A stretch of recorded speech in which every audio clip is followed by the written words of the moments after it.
classmates and I first began this class, none of us knew what Mount Pleasant was. We were told that it was a small community only a few minutes down the road from Cabrini that had been there for many years. Our class, ECG 200, Democracy and Diversity, is based upon finding justice and equality for all, and Mount Pleasant is a community that exhibits that fact immensely.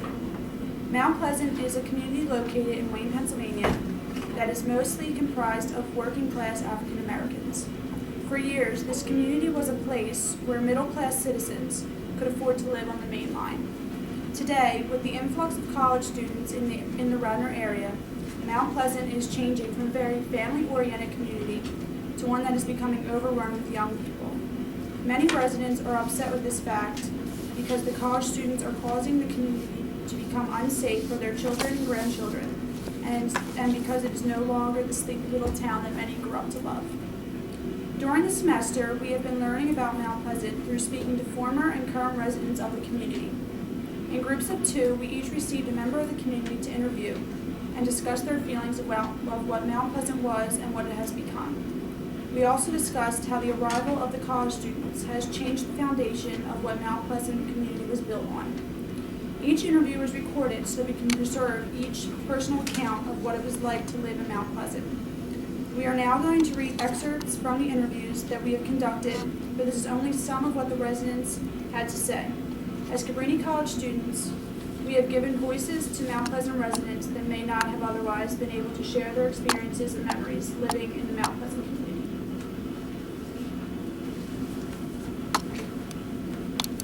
Edward Durrell, former assistant football coach at Conestoga High School and longtime resident on his efforts on behalf of the children of Mount Pleasant.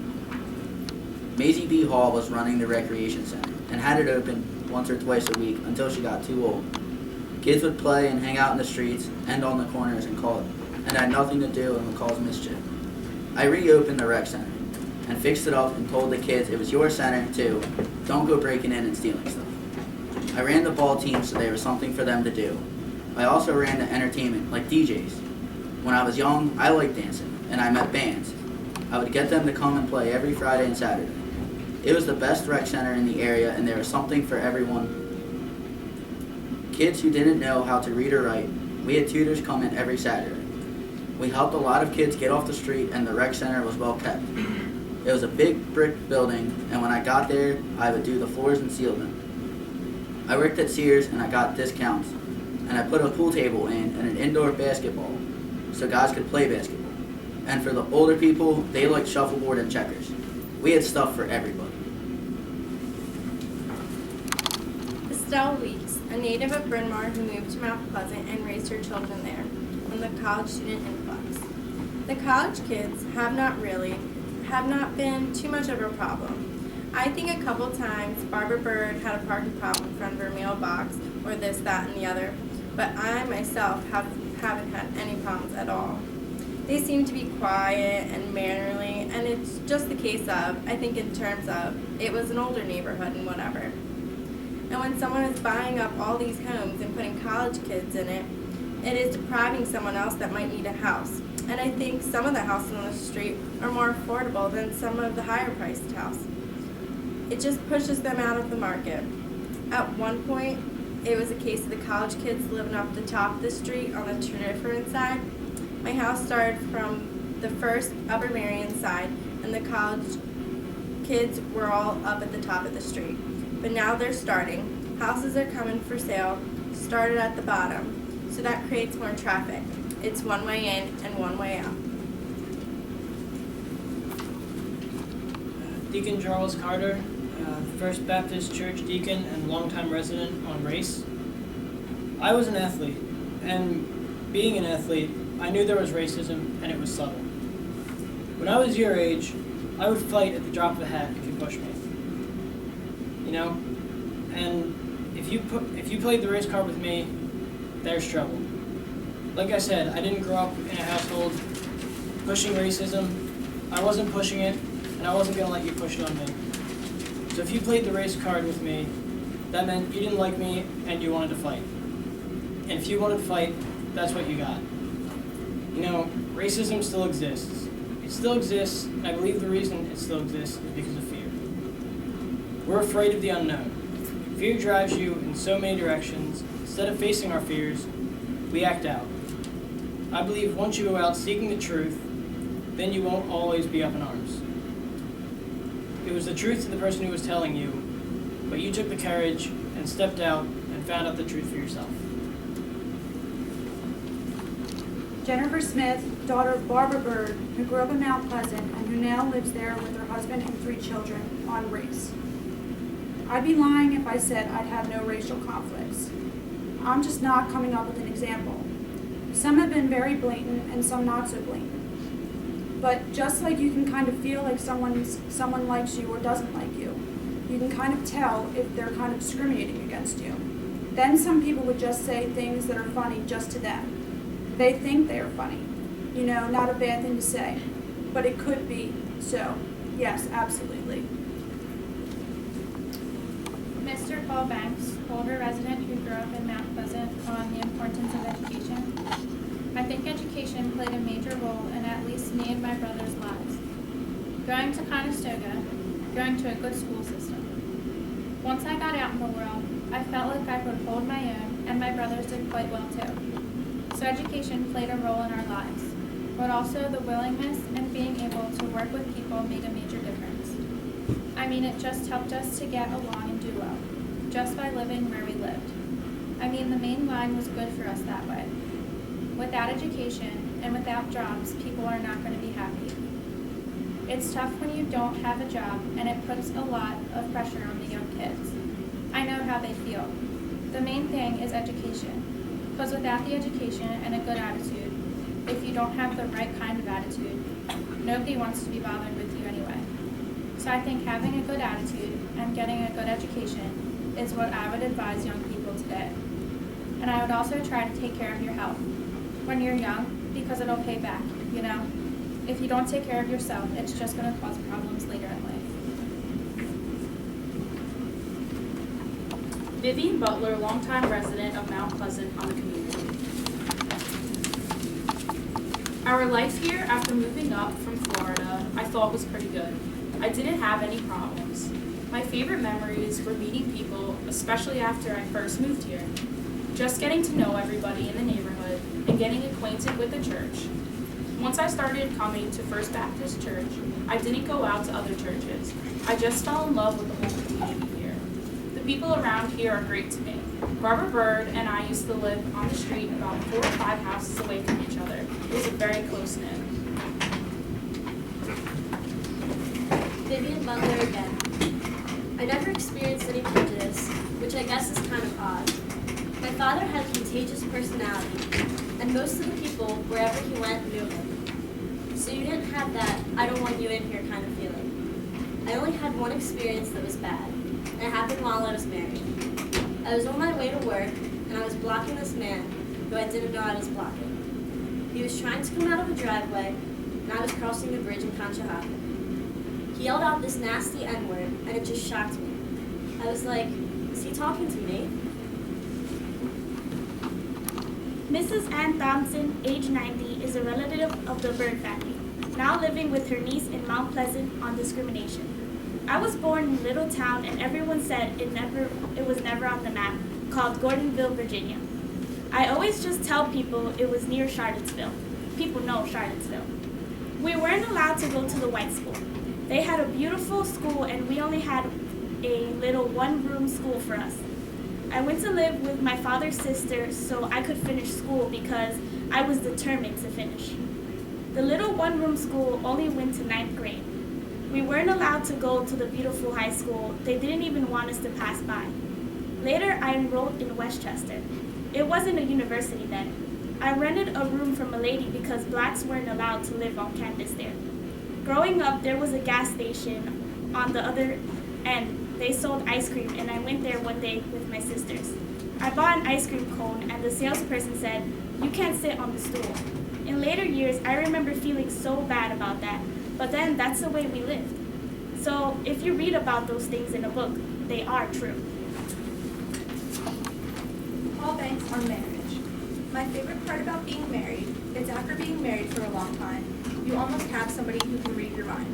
Sometimes like I think I might try to outthink her about what we are going to have for dinner. And I might bring home meat for a meatloaf. And she'll bring home the same thing. It's just after a while you start thinking together, and some of her attributes rub off on you, and some of yours rub off on her. So after a while, you're just a team. So when there's a problem, you work things out. Whether or not it's a marital problem, but any kind of problem, two heads are better than one. This is Deacon Charles Carter again on Finding Religion. I guess what I'm doing now is being a servant for the Lord, making a difference in the world. I'm a Christian farmer. I'm spreading the seeds, the fruits of the Spirit, and what I like is, I like people. That's why I work in a school. I make a difference. I love encouraging kids to strive for the best. That's one of the things Maisie B. Hall taught me. Always strive for your best. I'm the torch. I'm carrying her torch. The love that she had for kids, you know. Coaching. I love coaching. I coach football. I dabble around with judo and karate and all that. One of the classes that I help in out of the vocational school is security. We treat insecurity, teaching kids self-defense, how to be positive role models, and the importance of being detail-oriented. I guess my passion is to make it a better world and to make disciples, true disciples of God. I want to let people know that it's not about religion, it's about Christ. And once you have a good relationship with Christ, He'll begin to open up your eyes and open up your understanding in how to live life. Jennifer Smith on the college kids moving in. I'm kind of torn about the college kids moving in because I was a college student not too long ago. And in Westchester, where I went to college, there were many homes and regular communities that friends of mine lived in. So we were right in the community as well. And not so much aware of the fact that families are living right next to you. So I'm torn in regards to that because now I'm the one with a family, with college students living right next to me. So I think I'm more understanding to certain things and haven't really run into problems with the college students. But I do think that when you are living in a community, there are certain things that you should be aware of. And I don't know that the landlords always make the students aware of the dynamics of the community. And I think that's kind of important because there are a lot of little kids, and as a child, you don't think to get out of the middle of the street. If a ball goes rolling or whatever, I would hate for someone to hit somebody on both ends. I would hate for the child to be hit, but I would hate for the person driving the car. Students are just unaware that you should drive slowly down the street. Estelle Weeks on developers buying up property in Mount Pleasant. It's definitely an inside thing. Like two individuals were buying up everything. Now they're working at the bottom half of the street because it's a different township and they can start all over. They're going to fill every house down the bottom with students. I just got a letter today. The letter says, "Hi, I'm buying lots in your area. It has come to my attention you have one. Please call me, David Cohen." Then there's a phone number and an email address. They probably sent one to everybody on the street that doesn't already have college students. They won't stop until every house on the street is bought up by a developer. There's plenty of colleges, and Mount Pleasant is very, very convenient. I do think that college kids need housing, but what happens is that the people who are supplying it just go right through a neighborhood and push everyone out. You have older people here, but once they're gone, the young ones move in. I don't see why a young person would stay here when there's nothing but college kids around. A regular sense of community is disappearing. Ann Thompson, again, on being a social worker. I worked in children and youth services right across from the courthouse in media, right down the street from the courthouse. I was there for 23 years. I liked it because I was doing something for children. I really liked it. Even then, there were only 2 black social workers. I used to think of being a teacher because that's the only thing they told us in school. They never said you could be a social worker. But I learned that in later years because I love children. I learned how children were taken from their parents because they didn't take care of them. I was astonished when I found out that people would harm them. You see, when I was growing up, I didn't hear about those things. There were 7 of us to feed, but we had nice parents. We had parents who loved us. Even though I never had children, I've had many children go to college. I'm so proud of my children. None of them have been to jail. I feel very proud of my family. Barbara Bird and all of her 3 daughters have finished college, and I'm proud of them. Don't say you can't do anything, because you can. Alrighty, Edward Thorell again on changes in the neighborhood. Well, it's like half white now. We had white, but not as many. You're all family related. The Strumans, the Fells, and the Birds, all family related. And we had a lot of athletes that made Conestoga history, because many of them, like my son who just made it to the Hall of Fame at Conestoga, came from Mount Pleasant. And now it has opened up to college kids, because they can get a nice place, and the realtors get money, and 2 to 3 kids sign the contract, but 5 end up living there. What changed was we never had the police come to Mount Pleasant, and when people would want to fight, we had family, and we had men who would take care of it, and it didn't get out of hand. People knew that because it was family. I hear all the stories about kids being drunk. I had an incident I heard of an incident outside of Barbara Bird's house. Her daughter was giving me a ride to Berwyn, and a college kid next door called out to me, "What's happening, bro?" I said, "You ain't talking to me, and you ain't my bro." But I knew he was drinking, and I said to my cousin, "I give you respect because I can't handle this," and just walked away. Deacon Charles Carter on religion and prejudice. That's one thing I learned about myself, taking God at His word. We're souls, and we're to let people know what God has done for us, and it's not about your denomination. It's about your relationship with Christ. What's your story when it comes to you in Christ? In this community, this church, if I didn't have to go through some of the hardships, dealing with some of the prejudice, didn't our brother Jesus deal with prejudice? The same things that we have to face, Jesus already faced it. He says, "I've overcome it, so can you." And that's what Christians don't understand. Once they begin to study their Bible and allow the Holy Spirit to open up the wisdom of who they are in Christ, instead of getting mad, they'll begin to rejoice. You're down at Cabrini. They said they had a few racial incidents down there, and you look at that and you begin to say, "Isn't that Cabrini? Isn't Cabrini Christian-based?" Edward Durrell on the differences between kids today and the way things used to be in Mount Pleasant. Back in the day in Mount Pleasant, when a kid acted up, you'd smack him in the head and send him home, and you didn't care because they got a whipping when they got home. And we were close-knit that way. You can't do that nowadays. Today, they don't give no respect and they will cuss you out. They don't care, and their parents tell them to do what they want to do. People think now that it's like 50-50, and there are whites and blacks, and the meetings don't help. They have to catch them at the scene when there's an incident. They don't give respect and sit there, drinking and partying in Mount Pleasant. I was raised where if dinner was at 6, you were there at 6, not any minutes later. You tell kids now to do something, and they say, whatever.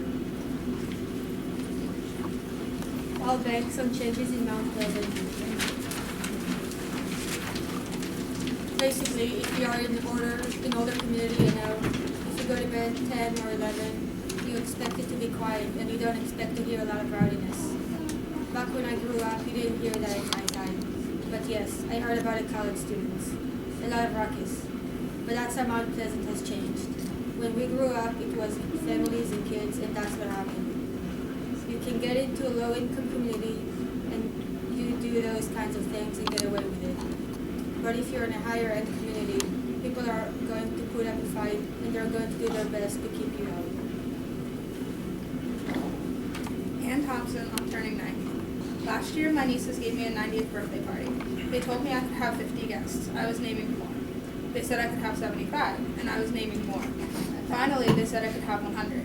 And you know what? Everyone I invited came. They were mostly from my church, and I have a nephew who lives in Rhode Island. He comes down quite often to see me. And I have nieces and nephews in Westchester, so they're close around. So that was a nice party. And now I'll be 91 if I live to see September. The first one they gave me when I was 80, and then when I was 90. So I don't know if it'll be big when I turn 91, but the thing is, I know so many people, and you can't invite everybody. I might even invite you two. This concludes our presentation from the oral histories we collected. You can see them in their entirety shortly on Drag and Drop. The oral histories from the past 3 years are also available there, and their web addresses can be obtained from Dr. Schwarzy. Now we are happy to answer any questions you might have on our experience with the Mount Pleasant community.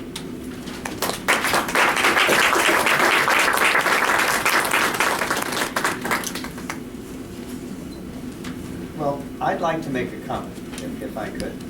This is the third time, I think, fourth maybe, that I've had the experience of having a group of students who went to Mount Pleasant and make this presentation.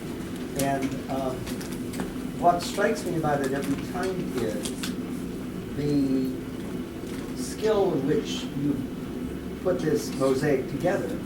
And though you are not, I think most of you, trained performers, you present the material with a sense of authenticity because, I suspect, of the experience you had in the community.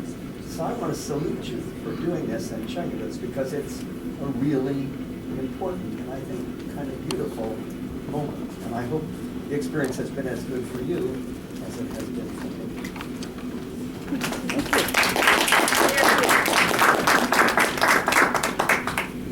My question is, do you know, are there any Cabrini students who are living in Mount Pleasant? Interesting. Did you have a chance to talk to any of them about your project?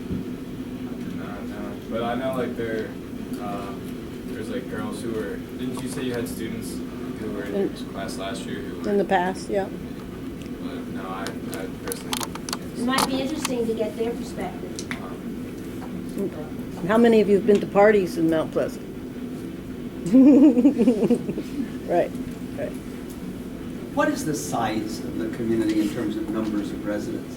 There are 63 houses. 63 houses? Mm-hmm. And just 3 streets. so it's about 100 people maybe? A little more. Mm-hmm. And the square, the acreage, is it a mile or? Oh, no, it's 3 small streets. 3 small streets? Have you seen it? Yeah, I've got, Yeah. yeah. So six, Yes. And if Six- you turn down yeah. the street, you have to hit a dead end somehow. Right, 63 houses. Last I checked, there's more than 17 now that are rented That's what I was to gonna ask, students. how many? All right, it's probably up to 19, something like that. And the one church? The one church, but not everybody goes to No, that. but there is one. Right.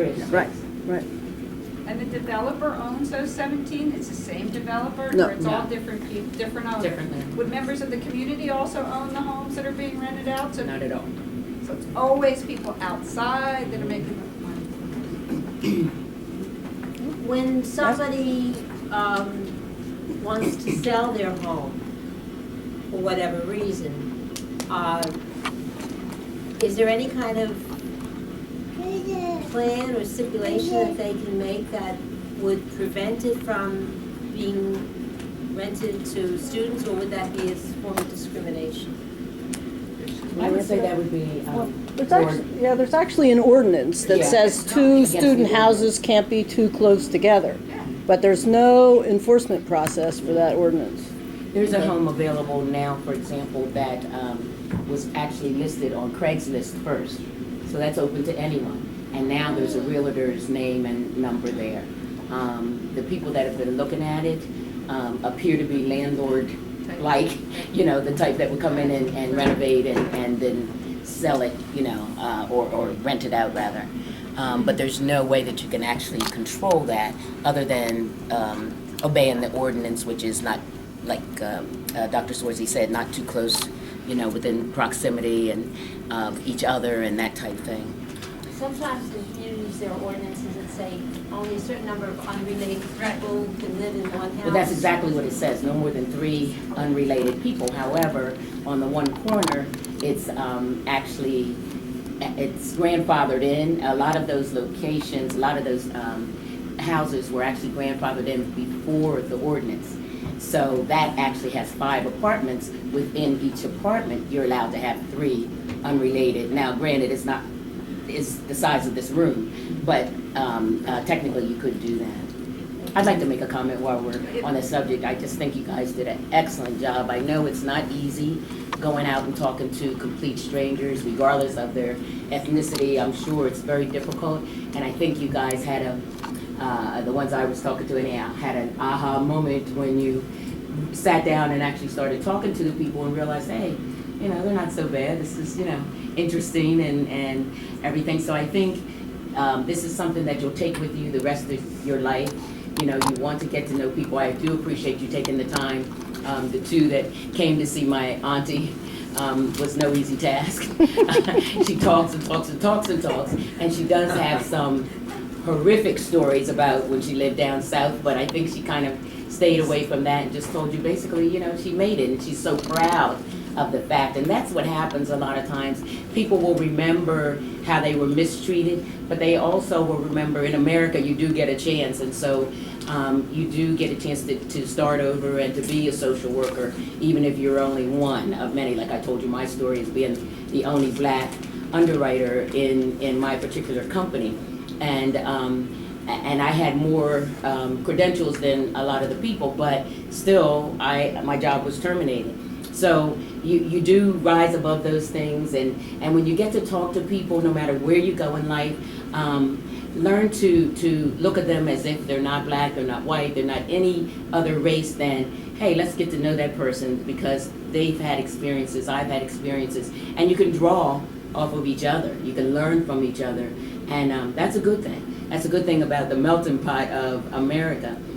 What's happening in our neighborhood, like I said, we complain about the speeding. We complain if they weren't college students, if they were old people, my age, it wouldn't matter. We would still complain because the streets are narrow and we have little people that we don't want to see to get hurt. But it's not so much the students as much as it is the landlord's responsibility to explain to them when they move in, hey, this is a quiet neighborhood, we're not used to cars speeding, or there was a party 2 weekends ago and it was raided.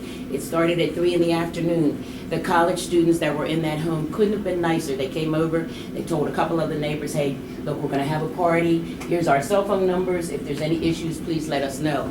However, other people called the police because when I tell you there must have been 200 kids there. It started at 3, it started with games, it started with food, it got into drinking, and when I came home around 9 in the evening, there were a slew of cop cars. I don't know if there were any arrests.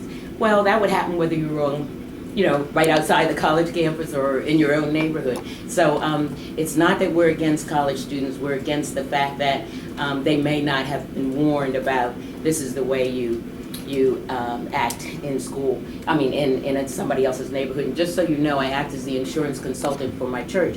And I just went through the same thing at the end of the service. The pastor let me tell them. The street next to the church is actually public domain, so we wanted them to know that when we leave out of church, it's not our street. So there's going to be kids coming back to the Maisie B. Hall, there's going to be adults playing basketball. So just be aware when you're out on the street to be careful, watch your speed, put your seatbelts on. There's unmarked cars around and we don't want anybody to get in trouble. So it's not just for the students, it was for the church, for the community at large, just obeying the speed limits and those type things. We've looked into speed bumps and that kind of thing and been turned down at the township, but we will have a, the town watch, people going around again. And so we love having you guys as long as you know how to, these students that had the party couldn't have been, I don't know if any of you were there, but they couldn't have been nicer. They couldn't have been nicer. Hope any of you weren't arrested before your assignment. But no, but I think I commend you guys because it's really difficult going out. Deacon Carter, one of my great friends, is not easy to talk to. He puts God into any subject. So, you could go on and on with him for hours.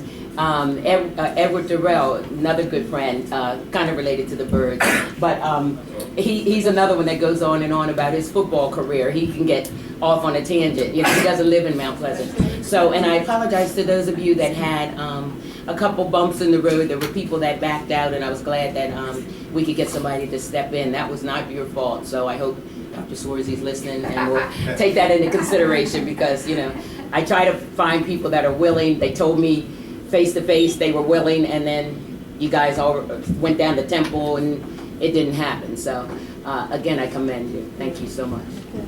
Who else would like to ask? Yeah. Who else? Yeah. I have a question for you. I don't hear the same thing every year. I hear different voices, different subjects, different points of view. Is that something that you arrange, or is it the changing nature of the population? It seems to me that I don't hear the same story. Well, everybody has a different story, but I think the answer to your question is both. All right, they've interviewed different people, all right, and so those people have their story, and then I'm the cut and paste person, puts it together, and Anne, for instance, was a little rambly, right, but lots of fun, and I had to put pieces together to make little vignettes that students could then read. Okay, so that's what happens. Who else would like to ask a question of the students here? Yeah. With the limited population, I'm sorry. No, that's okay, that's fine. The limited population, do you find that students are going back to the same people every year? No, we have a wonderful co-facilitator in Barbara who, continues to find us new people who are interesting and want to talk about Mount Pleasant and want to interact with our students. Okay. So Vivian and then Daryl. were there, for any of you, did you find quotes that could not express here today that were also part of maybe a different theme? So like when I was going through, I was listening to you guys, there was a race and prejudice theme, there was an education theme, there was a college student moving in theme. Were there any other quotes or themes that you noticed that were sort of like stuck out to you that you can think like, well, if I had the time, maybe I could bring this up as well?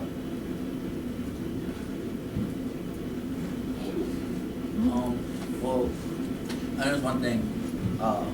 Me and my partner Chris interviewed Edward Durrell, and one thing he talked about a lot when we mentioned when he lived in Mount Pleasant, like what was his favorite memories, like what traditions that they had. And the biggest thing that stuck out is that every weekend they had these barbecues where everyone would just get together, they'd make food, and they'd all just have a good time. And I feel like you don't see that kind of community anymore, where people get together and they're together having fun and not causing trouble. You know, a lot of people nowadays they just kind of fend for themselves. They don't really have that sense of community where they can rely on each other to, help each other out in situations or just have fun together in situations. I think that's very true, and that's one of the things that we've noticed in changing in the community, where before everybody was a part of everybody's barbecue, that stopped. And one of the things we hope to do perhaps next semester, we usually have a barbecue at the Maisie B. Hall Park, and it ends up in the church. And it's a neat thing, but what I'm finding is the same people come all the time because it's free food. My church folks, I'm just telling you the truth, that's the way it is. So what we wanted to do this year maybe is look at a block party where we could engage the college students and try to have it when there's not an Eagles game on as well, because that's also, kind of limited our crowd. And I think that'll bring back the sense of community and kind of bring the two age groups and long-term versus short-term residents together. Because let's face it, you get to know somebody for 6 months, the semester's over, and we may never see that same group of students again. So how can we bridge that? And we thought maybe, we used to have it, I don't know if the township would allow us, but maybe a block party, because, like I said, Edward Durrell is going to talk about those type issues. He hasn't been there for a long time, but yeah. Just to add one answer to that, Vivian, the theme of the course is democracy and diversity. And we do think ahead of time, what are the questions we want to ask, okay? And we practice those questions too. So everybody goes with not the same set, but a similar set, okay? And that's why you hear these recurrent themes, right? Because they fit in with the course. Okay. And just a quick comment. I would suspect what you're saying about the atomism of communities, the declining coherence, is not just in that community. I would suspect that's a fairly national phenomenon. Yeah. Carol. So my question is, we have a lot of ECG courses, and we're all really engaged in this course, but I'm wondering, as an ECG coordinator and also as someone who's really interested in this project, what's the buzz in the student body about this course? Because it's always full, so what's the buzz? We'll have to ask Dr. Schwarzy to leave the room. Off the record. The buzz is, we have some heated debates a lot in class. And, Dr. Schwarzy gives us her point of view. Other people in the class should throw out their point of views. And it doesn't get ugly at all, but it's a fun way of debating, and I just think that's really why we like coming to class and stuff, because we can throw out our ideas, even if they're crazy, and she'll accept it, but turn it around to make us understand it. Could I ask a couple people to comment on what you have learned from this experience? I guess just the overall effect that you can have on the community. I know kids last semester helped move out a big truck that was broken down. It was just sitting there for a while, so it's cool to see that you can actually have an impact on the surrounding community at your college. Some other comments? Let me piggyback on Dr. McKinley's. Wait, you're helping me out? Yeah, I'm helping out. I need help on this. I can see I need help. The first statement I want to just make in reference to this whole thing, even if you have in the past interviewed a person can't tell you, with a rich history, can't tell you that in one interview.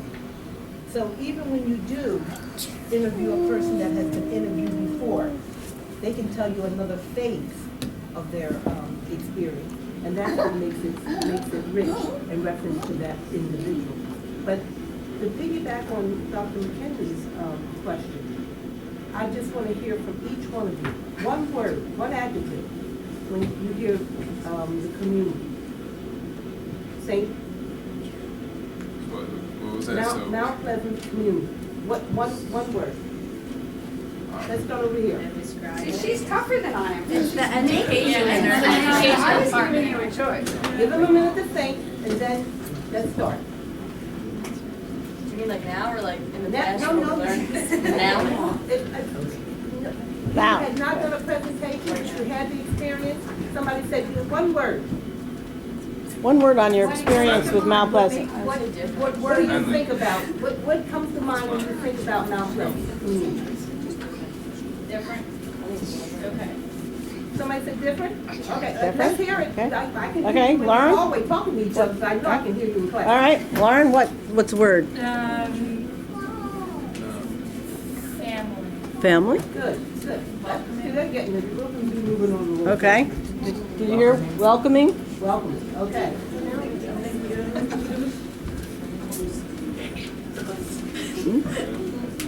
Nicole? Did you say something? Like a team, almost. All right. I mean, I know we discussed family. I said one word. Let's go. I think they're proud. Good. Of like Embracing of you. nice. Good. Welcoming. What? Welcoming. Okay. That was sexy for you, that's okay. Which is fine. It is not. Non-judgmental. Good. Diverse. Accepting. Good. Friendly. Togetherness. Enjoyable. Now, over here. No, Sarah? I would say inspiring. Okay.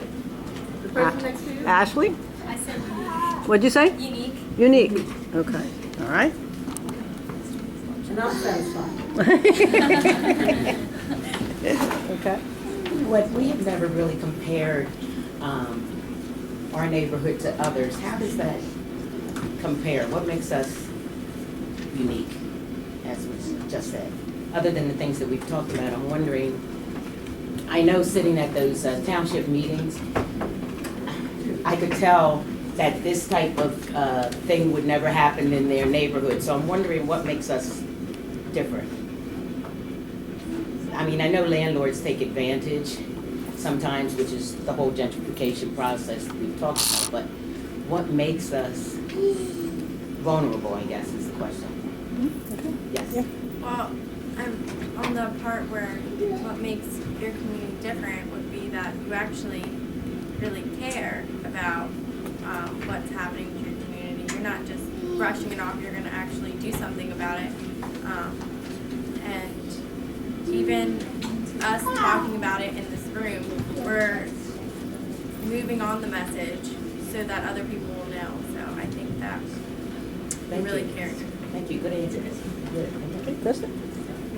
I would say another thing, like going off what Gabby said, is I live in a small town and we're all starting to feel like that same way. Like when I was growing up, we knew everyone in the area, and now it's starting to change. But the difference between like my community and yours is that you guys are like using your voice to just make a change, whereas we're kind of not. So Thank you.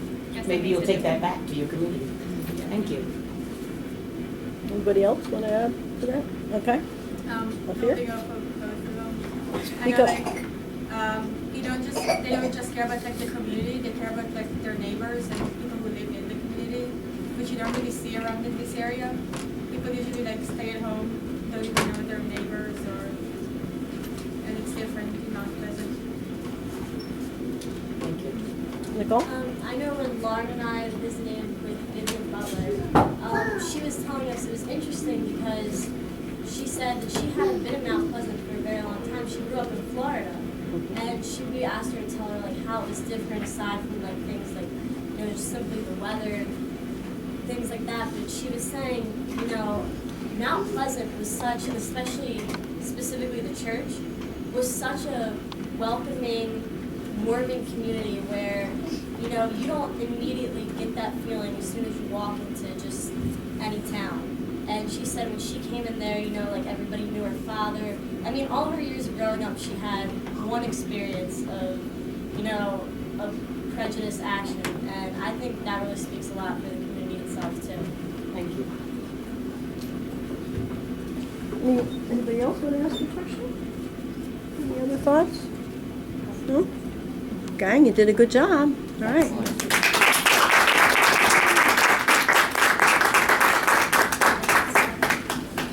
All right.